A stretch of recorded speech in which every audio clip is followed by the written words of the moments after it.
and I'm 22 years old. I first started playing goalball 6 years ago, and I first got into it at a British Blind Sport camp at Hereford, so Royal National College for the Blind, RNC. There was a young leaders camp, and I chose one of the sports to be a leader for goalball, because I just thought new sport, new coach and opportunity, and ever since then I fell in love with goalball and started playing for my local club.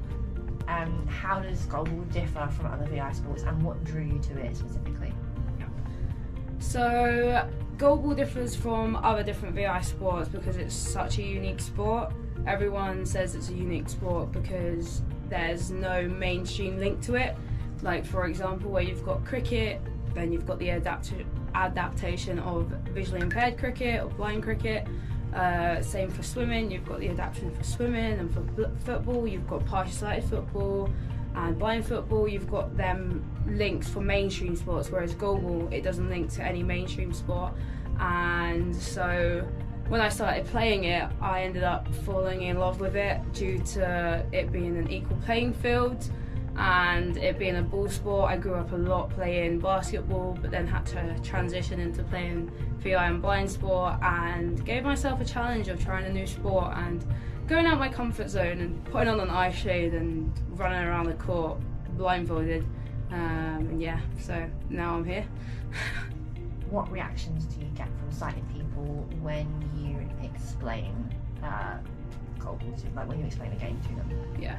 So a lot of sighted people, when you meet them, especially like assistants, for example, when a lot of us are travelling and we're either in our club kit or in GB kit, for example, and everyone's staring at a lot of blind people with canes, and they always ask the question, where you going, what you doing?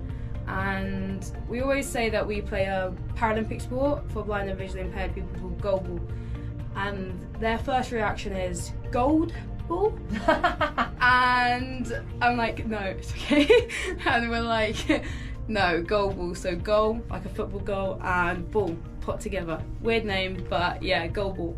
And so we always have to go and repeatedly say, like, always explain. And sometimes when we get a lot of these questions, we're like, oh, here we go again, gotta explain what goalball is. So we always start off with it. It's like a Paralympic sport for blind and visually impaired people.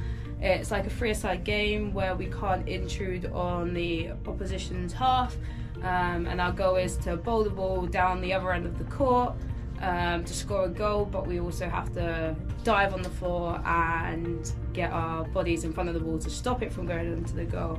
And sometimes a lot of people say we're floor cleaners.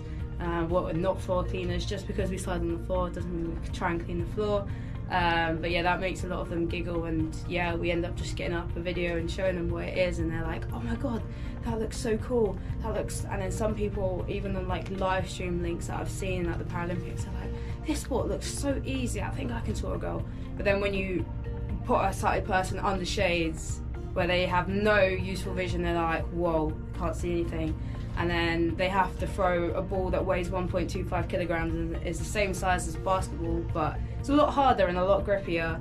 Then they're like, a lot of sighted people are pretty much scared of a ball coming at them, for example, at 50 miles per hour. So to make it an equal playing field, we wear eye patches and eye shades, both nationally and internationally, just to make it an equal playing field. So the shades we wear aren't like one of those sleep masks that you put on. We actually have official specific blind sport called Goal Fix eye shades.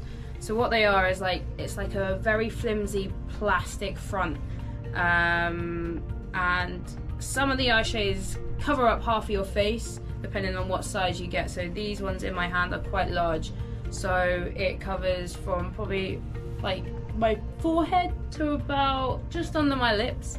Whereas some of the eye shades that I wear now is a smaller size, so it just covers up like the eyes and the nose and a little bit of the head, and that just makes it feel a little bit less clunky and too much stuff on my face, because I just feel like it gets sweaty.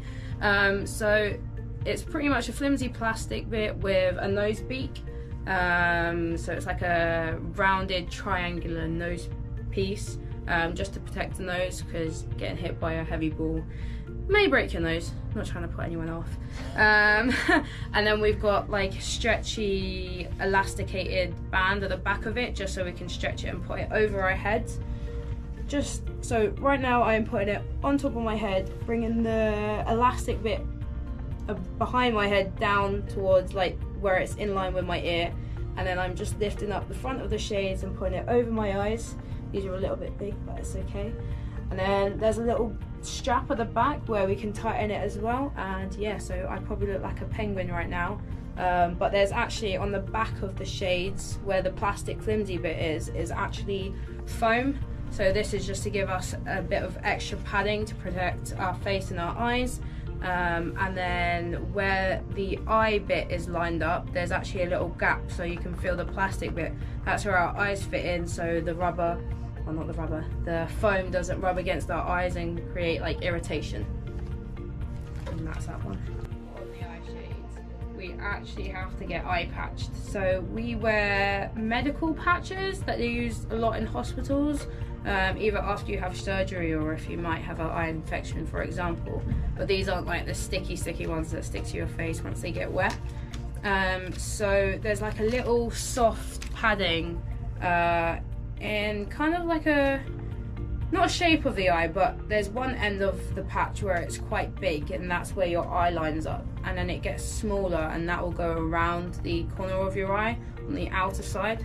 So we'll put that onto our face, attach it to our nose a little bit, and then attach it to our face, and sadly on our eyebrows, just to obviously block out all the light that we have covering our eyes, because the referees do check our patches to make sure we can't see. So we'll put it on with the bigger side on the inside and the smaller side on the outside. That's what we have to tell a lot of people, just so they don't mess up. So I probably look really weird right now with both patches on my eyes. And then we actually have sellotape to secure the eye patches, because when we sweat a lot they do tend to peel off. So we put it in, like stick the tape on in the figure of a W. So we'll put on the outer side the ends of the W as it goes like either up or down at the start. And then we'll have two pieces on the nose either side. Sorry, I'm doing this at the same time. And also trying to find tape. Multitasking, that's what we like. So it kind of looks like the Superwoman logo, kind of. That's the way I can describe it, with the shape of a W. So if you feel like a tactile W, that's how we do it on our face. And yeah, so this is how we get patched. So right now, currently, I can't see anything, but other than light, obviously, because I do have light perception. And then after that, once the referees check our eye patches, they check around all the face, make sure it's all stuck down. They then tap us and give us our eye shades. So they actually check our eye shades. So we have to hand our eye shades to the referees.